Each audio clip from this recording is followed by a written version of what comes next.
Welcome back, everybody, to Indiana Sports Radio Network, and on this very special Indy500 report, I'm going to welcome in an I'm going to say old friend, not old friend, Denny Miller from the class of 71 at Ball State, when we did our matriculating, I guess you might say, before we walked away and started in our professional careers. But Denny, it's great to see you again. Yeah, it was one of those situations you don't see very many 10-year-olds in a college class, but it's good to see you again, Commish.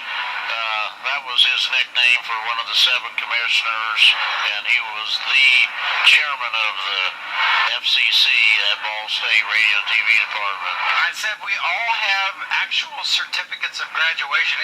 It did happen, didn't it? Back then, for $100, a lot of things would happen. A lot of memories from those days gone by, and we've all gone in kind of different paths in terms of our career. And man, Denny, you've had a great job as far as different kinds of things you've done. Just tell us a little bit about where you all started and where you are now. Well, unlike you, when I got out, there was kind of a freeze on hiring, and it moved me more toward the journalism area. I had a good opportunity to be a sports writer with the Greensburg Daily News to begin with, and I enjoyed that. And then I had a tough choice to leave that to become the director of media and racing for Gary Irvin and his racing team. And of course, back in those days, I thought of myself, was I going to run too? And there was the potential that I would run a second Gary Irvin race car, so that was the lure. Dear friend Larry Rice, who drove here, went to Ball State as well, as did Gary Irvin. Got a job at teaching 4th grade on a permit. I thought, boy, that sounds like something I ought to do. I ought to have my summers free, so I got into teaching 4th grade, where Indiana history is taught. Had my summers to really embarrass myself. Am I allowed to say I was even a worse race car driver than Robin Miller? Absolutely. Robin, if you hear that, if we'd have a match race, he would win, probably. Denny, a lot of people that are in the racing industry have that blood, and it just runs deep. When did it all start for you? Oh, I was as young as I can remember. My first race was in '60, and Eddie Sachs sat on the pole. Jim Rathman won that exciting duel with Roger Ward that was trading leads back and forth. And I guess I thought that was the norm. Then the next year was '61 with Foyt and Sachs, and that's kind of when I got hooked. If I had a hero back in those days, it was Tony Bettenhausen, and as God has blessed me, Susie Bettenhausen and Merle, particularly Susie, have become real close friends, and we did a transatlantic cruise, our families together, and just to say I know Bettenhausen even to this day is kind of a thrill. And Eddie Sachs III, which is better known by some as Eddie Sachs Jr., has become a real close personal friend as well. You know, Denny, a lot of people just don't have the familiarity of the history, especially of Indy500, when it came to the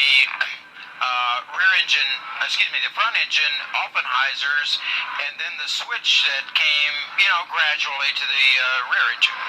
Well, 61 was so fantastic. It was the golden anniversary anyway, and 2-time world driving champion Jack Brabham came with this green colored, which was considered bad luck, underpowered Cooper Climax, and that's got everyone thinking. That brought Mickey Thompson bringing Dan Gurney as a rookie in '62. In '63, the Lotuses with Colin Chapman brought Jimmy Clark and Dan Gurney, and then after 63, everyone needed a rear-engine car to win if they were going to win the thing. We talked just briefly about Eddie Sachs and the popularity of that guy when he was here as a race car driver, and that led, of course, years later to your book. Yeah, I did 613 pages, but people who don't really like to read, there's over 100 pages of pictures in it. So, but it's called Eddie Sachs, the Clown Prince of Racing, and no one was ever zanier or more colorful than Eddie Sachs. They called him the Clown Prince of Racing.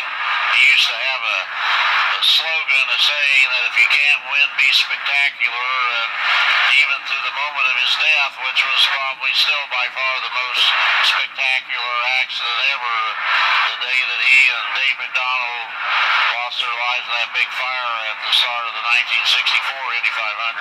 And of course, Eddie Sachs was one of those guys, along with A.J. Ford and so many of them, that came up through the USAC program, right? Well, actually, Sachs, yes, that's true, but Sachs was actually before that with the AAA. And a quick story on that, he basically got banned from racing.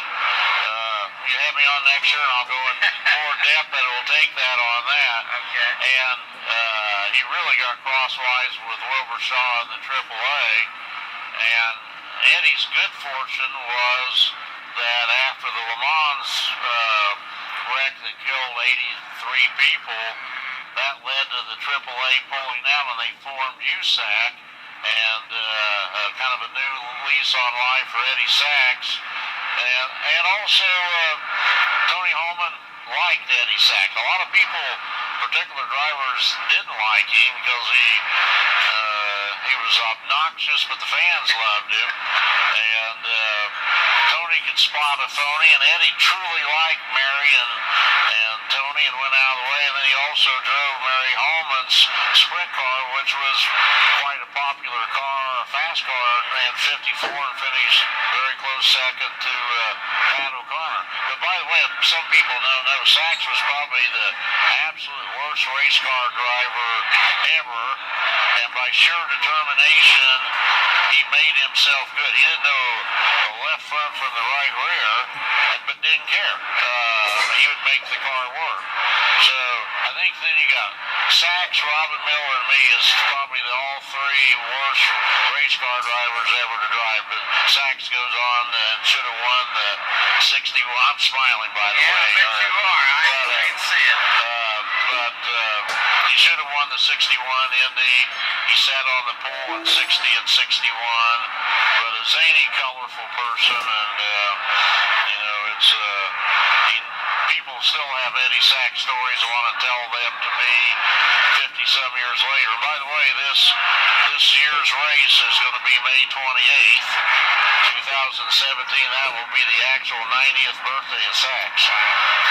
Well, Denny, if anybody knows history of Speedway, it's you, and certainly it's great to see you again. And I'm going to ask you one more question. Got a pick for this year?